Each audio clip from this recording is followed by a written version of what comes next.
Well, Trump was asked during a recent press briefing on his views about The View being canceled, a popular television show. Not sure why it's popular, but we're going to talk about that. Why would they even ask Donald Trump his views on this? And we're going to talk about this trend of just kind of liberal TV shows being canceled. And I want to dive into why is that happening? And I want to talk a little bit about Trump's career in media. And we're going to talk about basically, is this happening because they're terrible shows, or is it ad revenue, or is it just a shift happening in the industry? So let's dive right into it. We got our first article up here. And it says, during a White House press briefing, Trump was asked about his thoughts on The View being canceled. And so that was on July 24th. And the quote says, I'll get to his quote here in a minute. But basically, there was a quote, Joy Behar. She's one of the hosts of the show, The View. And it says, before we go on hiatus, we only have one more show left after this. I'm allowed to say that, right?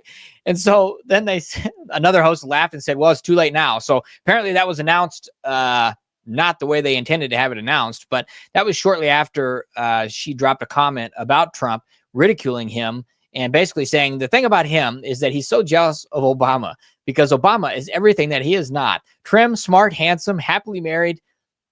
Lots of questions about that recently, but none of our business. And he's suing can sing Al Green's song, Let's Stay Together, and better than Al Green. And Trump cannot stand it, and it's driving him crazy. So that actually is kind of a ridiculous statement, but apparently the White House came out and spoke about it. And then, but this hiatus apparently is just taking a break. They regularly take breaks. And so I don't know. I just think it's funny. If you've ever watched this show, it just, they get self-owned so many times. And really, I only see highlights. I don't think I've ever actually tuned into a full episode because it's just hard to watch.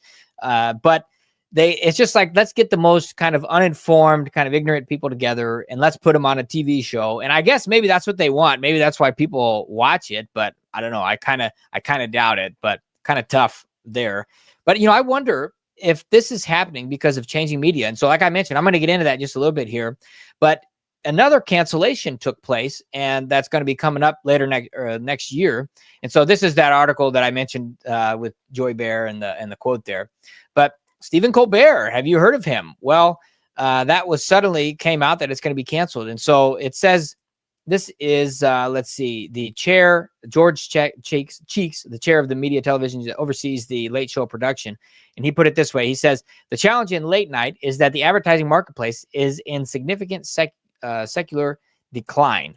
And so it says, we are huge fans of Colbert. We love this show. Unfortunately, the economics made it a challenge for us to keep going. And so critics say that that is a decision to appease Trump, and that he is actually just the Cheeks, the chair, is only doubling down to justify what he's done financially failing. And so, yeah, I don't know. It's going to be interesting. I think that there are some economics behind this decision. CBS cited 50% decline in late night ad revenue and had annual losses estimated in the tens of millions or even 40 million per year. I saw was cited, but there's also some political controversy. And so some are speculating that the cancellation was politically motivated, and Colbert had criticized CBS's political dealings and settlement with Trump. And so other supporters like Jon Stewart condemned that move as well. Now, who's Jon Stewart? Well, I don't know if you guys watched Stephen Colbert. I can't watch him anymore, but I did watch him back in the day when he was part of The Daily Show. This was like in 2004. Look at this. And so this actually is back when Jon Stewart was funny. And a lot of these people were very funny because they just made fun of everybody. And you could see right here, there's Stephen Colbert. He had his own little segment, and it was just, they really dialed up the sarcasm. It was very funny, in good taste. It wasn't like, humor used to be, you just kind of do it in jest, you do it in good taste. And now it's just like you can hear a disgusting hatred behind a lot of it, which makes these shows just terrible. And so I saw a comment here, used to like David Letterman. Yes, that's what those talk shows should be. It was like, do you watch Jay Leno or do you watch Letterman? This was back in the day. I don't know if that was like the 90s, I think. And I remember sitting up and watching those. And I was always a Letterman. We always watched Letterman, but those were actually funny. And so was Jon Stewart. That was even back in 2004. And even Colbert, when he got his own show, wasn't really that funny. I mean, you could see very quickly, and I don't know what they were thinking, but he was funny as a segment. But anyway, got his own show, And they just kind of continued on from there. But you could see that it may not have been a good decision in the first place. But I don't know. We'll see. There's others that are being canceled, like Howard Stern.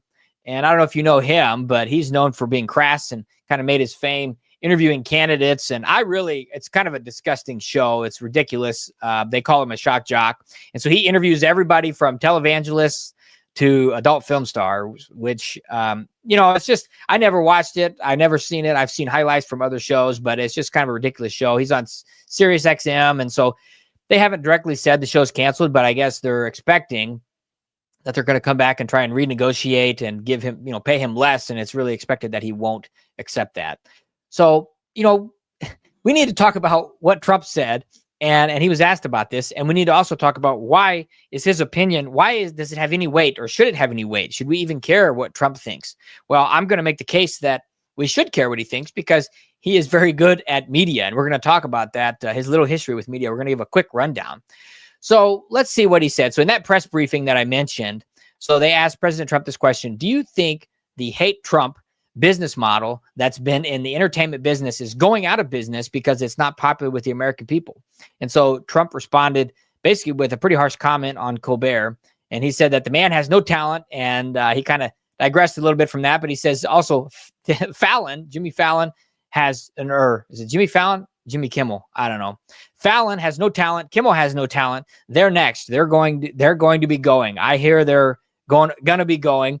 I don't know, but I would imagine because Colbert has better ratings than Kimmel or Fallon. So basically they're saying Colbert is gone and he's better ratings than the other two. So probably they're going to be gone too. And so I think this is a logical conclusion, but we will see. There could be other reasons behind the scenes, but before I get into Trump's media history, I do, he does understand the media industry, and we're going to talk about that. But there's a big picture going on here as well. Is there, it's not like these big TV brands are going to go away. I mean, I talked with somebody who was looking at buying a big TV brand, and everybody was warning him.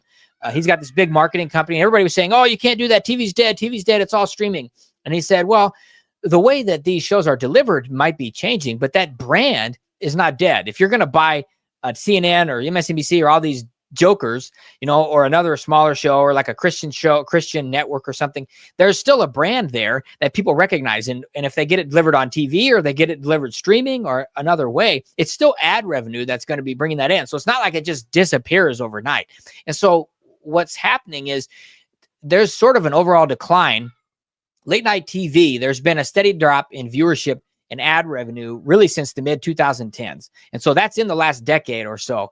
And so that's been disrupted by streaming and changing viewer habits. I mean, I'm sure you at some point, if you're older than 30 or older than even 25, changed your schedule at some point to watch a show that you wanted to watch. And then you have the DVR and the recording, and then now it's just all streamed. So you can just binge it for a weekend.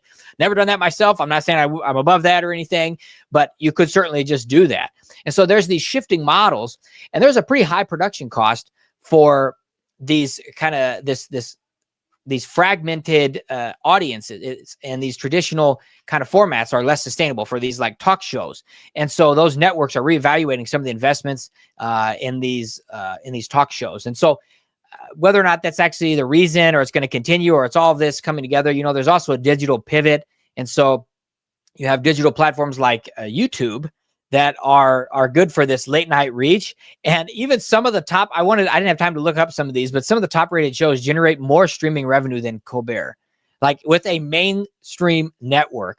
And so I think he made 60 million since 2021, which is less than some of the peers. But so there's a lot of money, and it's just changed a lot. And as we've seen with some of the different ways that media is done, if you don't adjust with the times and what's coming and where people are watching, you can disappear. I mean, look at Blockbuster. What happened to them? You used to go there, rent a couple videos for the night, and they're gone. And so and then you had Netflix come up, and you had what is it, the Red DVD or whatever, where you could get them. So it's all changing.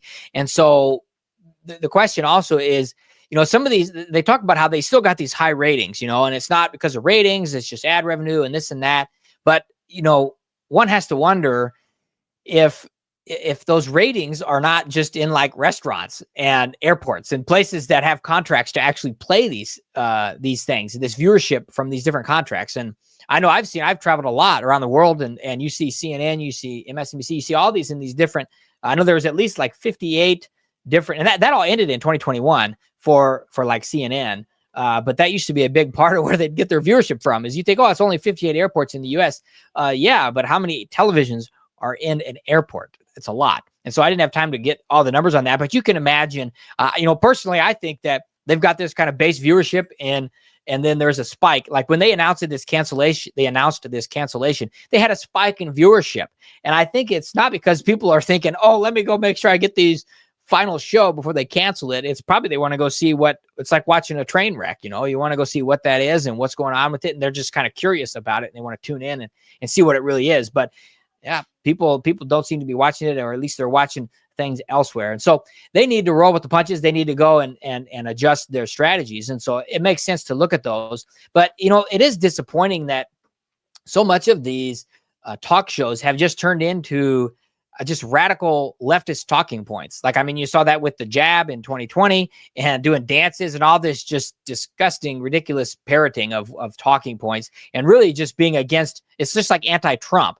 And so I want to get into here some of this Trump's history with media, and how he just knows he's a master at earned media, which earned media is where you just get it by being newsworthy. I mean, people are just talking about you because something you did was notable, or whatever reason that it might be. But we'll see. We'll see here. So, all right, let's dive into some of Trump's history with media. So I actually did not pull it from this, but I want to give you a nice, beautiful graphic up here, big, beautiful graphic. And from Wikipedia, but this was actually from some other research. But basically, he had a reality TV breakthrough with The Apprentice. I'm sure you've heard of that. There's been some spinoffs from that, and that premiered in 2004. And I remember when Trump announced that he was going to run for president, I thought, well, this is just a media stunt. He's not serious about it. And then he didn't run, or he was thinking about it, and then he didn't. And then 4 years later, said again, I'm thinking about it. And then he actually ran in 2015, 2016.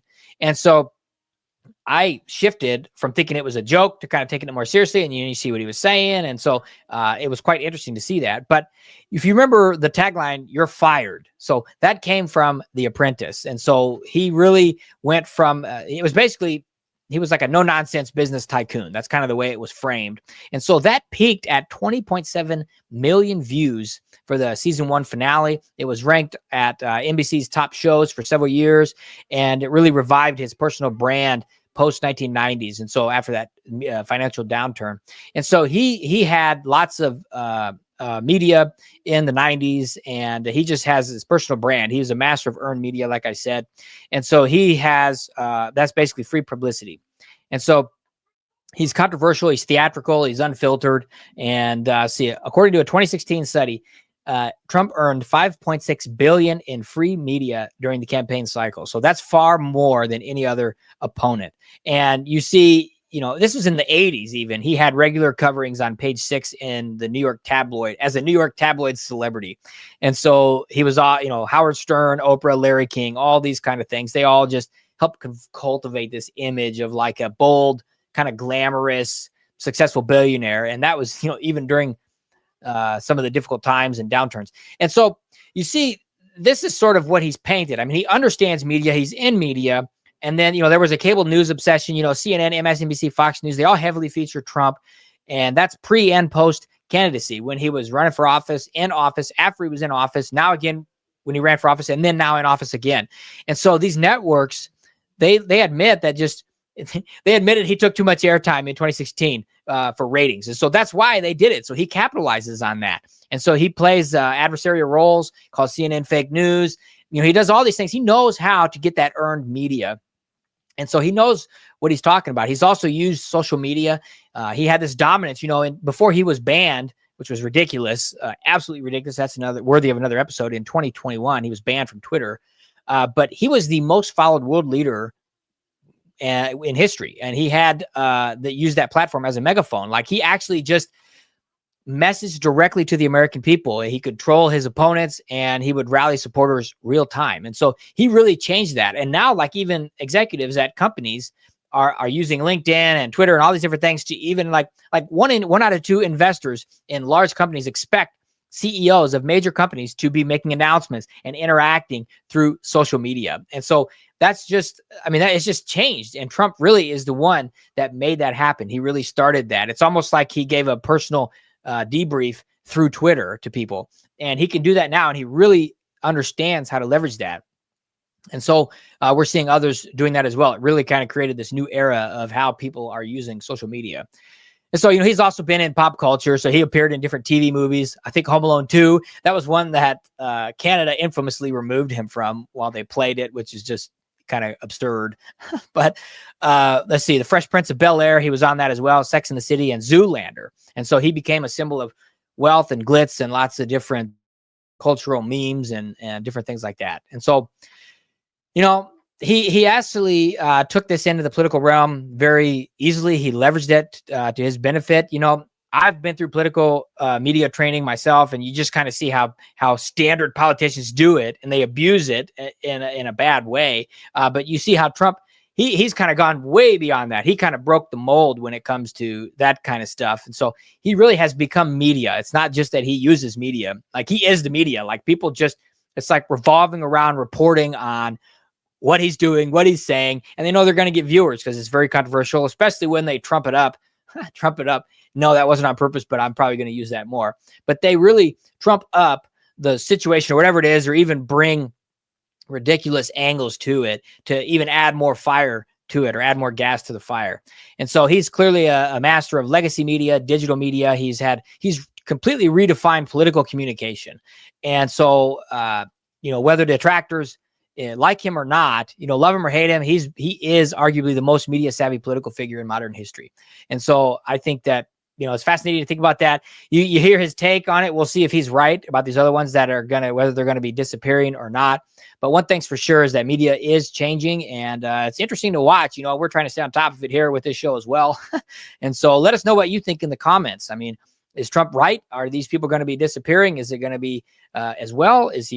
What's his take on this? And so I think it's pretty fascinating. It makes sense to ask his opinion on these things. He's obviously got a knack for media, and he knows how to use it. And so let us know what you think in the comments. So, well, you heard it here. Trump was asked about these different things. We got his take on it. We see why he knows what he's doing. We see how he has had his career in media. And we also talked about some of the real reasons behind why these shows may be being canceled. And we're going to see what the new era of media looks like going forward. So thank you so much for joining us, and hope you have a great weekend. We will be back live next week, and make sure you check out our episodes coming out this weekend, and check out our memberships area as well, either on Locals or right here on YouTube. So thank you so much for joining. God bless, and we'll see you next time.